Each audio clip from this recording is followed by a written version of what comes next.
Okay, तो exercise number 3.2 question number 1 का 5th question हम सॉल्व करने जा रहे हैं। करना क्या है इस क्वेश्चन में, देखो solve the following pair of linear equation by substitution method. ठीक है, तो सब्स्टिट्यूशन मेथड से हमें इसको सॉल्व करना है, तो हम करते हैं। देखो पहले वाले इक्वेशन को मैंने 1 दे दिया और दूसरे इक्वेशन को मैंने 2 दे दिया। अब मैं फ्रॉम इक्वेशन 1 से मैं x या y का वैल्यू निकाल सकती हूँ, तो मैं लिख रही हूँ फ्रॉम इक्वेशन 1। क्या है इक्वेशन 1, देखो इक्वेशन 1 है √2x plus √3y equal to 0। ठीक है, तो यहाँ से देखो √2x ऐसे ही रखा मैंने, और ये जो √3y है इसको यहाँ भेजूंगी तो नेगेटिव लग जाएगा √3y, राइट। तो यहाँ से x का वैल्यू मुझे क्या मिलेगा, देखो √3y नेगेटिव में ऐसे ही है, और यहाँ से ये जो √2 है उधर जाएगा, √2 यहाँ मल्टीप्लिकेशन में वहाँ जाएगा तो डिवीजन में हो जाएगा। ठीक है, ओके, तो x का वैल्यू मुझे मिल गया है। अब ये जो वैल्यू है ये मैं कोई भी एक इक्वेशन में या फिर मैं इक्वेशन नंबर 2 में रख देती हूँ, तो मैं यहाँ पे लिखूँगी put x equal to -√3y upon √2 in equation 2। Equation 2 क्या है वो लिख लेती हूँ मैं, तो क्या है equation 2, √3x minus √8y equal to 0। ठीक है, x की जगह पे हमें ये वैल्यू रखना है, तो √3 हमने ऐसे लिख दिया और इनटू x की जगह पे -3y अपॉन √2 लिख दिया x की जगह पे। ठीक है, -√8 ऐसे ही आ गया और y ऐसे और 0 ऐसे। ठीक है, अभी देखो √3 इंटू √3 क्या हो जाएगा, 3 आ जाएगा। ठीक है, तो यहाँ पर 3y आ जाएगा और यहाँ पर √2 माइनस √8y इक्वल टू 0। अब बहुत सारे बच्चे पूछते हैं मैम ये कैसे आया √3 इंटू √3, तो मैं समझा देती हूँ। देखो जब √3 का मल्टीप्लाई √3 के साथ होगा तो ये क्या होगा, √3 का स्क्वायर होगा। स्क्वायर और स्क्वायर रूट नलीफाई हो जाते हैं, मतलब कैंसिल आउट हो जाते हैं, तो यहाँ पर 3 बचता है, इसलिए मैंने यहाँ पर डायरेक्टली 3 लिख दिया।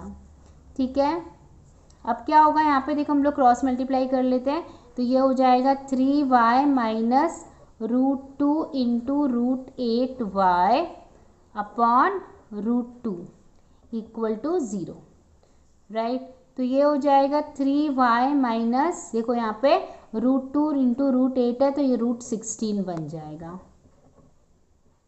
और नीचे √2 एज इट इज। ठीक है, अच्छा अब क्या होगा, ये जो 3y है मैं ऐसे लिख देती हूँ, 3y मैंने ऐसे लिखा माइनस, देखो √16 है, √16 क्या बन जाएगा, √16, तो मैं ब्रैकेट में ही लिख के पहले बताती हूँ स्क्वायर रूट में, तो 4 इंटू 4 ही होता है ना, √16 मतलब क्या है, मतलब 4 इंटू 4, 16 मतलब 4 इंटू 4, तो यहाँ पर y और यहाँ पर √2 एज इट इज़। ठीक है, तो अगले स्टेप में क्या हो जाएगा, 3y बाहर आ जाएगा, यहाँ पर 4 की जोड़ी बन जाएगी तो 4 बाहर आ जाएगा और y बचेगा। ठीक है, और यहाँ पर √2 एज इट इज़। अगले स्टेप में ये जो √2 अगर हम लोग इससे मल्टीप्लाई करते हैं तो देखो क्या होता है, 3y minus 4y equal to 0 into √2। तो देखो कोई भी नंबर का 0 से मल्टीप्लाई होता है तो पूरा 0 बन जाता है, तो मतलब फाइनली हमें क्या मिला, 3y minus 4y equal to 0। ठीक है, अभी देखो 3y माइनस 4y मतलब ओनली y नेगेटिव में। ठीक है, तो यहाँ करते हैं, जगह नहीं है, तो हमें क्या मिला है, हमें मिला है -y इक्वल टू 0। माइनस का दोनों जगह मल्टीप्लाई करेंगे तो y इक्वल टू -0, और -0 भी क्या होता है, 0 होता है, तो y का वैल्यू हमें 0 मिल गया। अब ये y इक्वल टू 0 हम कोई तो एक इक्वेशन में रखते हैं, हम लिखेंगे put y equal to 0 in equation, चलो 2 में रख लेते हैं, तो ये रहा 2 है √3x minus √8y equal to 0, तो ये हो जाएगा √3x minus √8 into 0 equal to 0, तो ये हो जाएगा √3x अभी 0 से किसी का भी मल्टीप्लाई होता है तो 0 होता है, तो ये पूरी क्वांटिटी 0 बन गई, राइट। तो यहाँ पे हमें क्या मिला, √3x इक्वल टू 0, गलत हो गया सॉरी तो ये √3x माइनस 0 इक्वल टू 0, तो यहाँ से मुझे मिला √3x इक्वल टू 0 और x मिल जाएगा 0/√3। तो 0 से डिवीजन होने के बाद भी x का वैल्यू में 0 मिल जाएगा।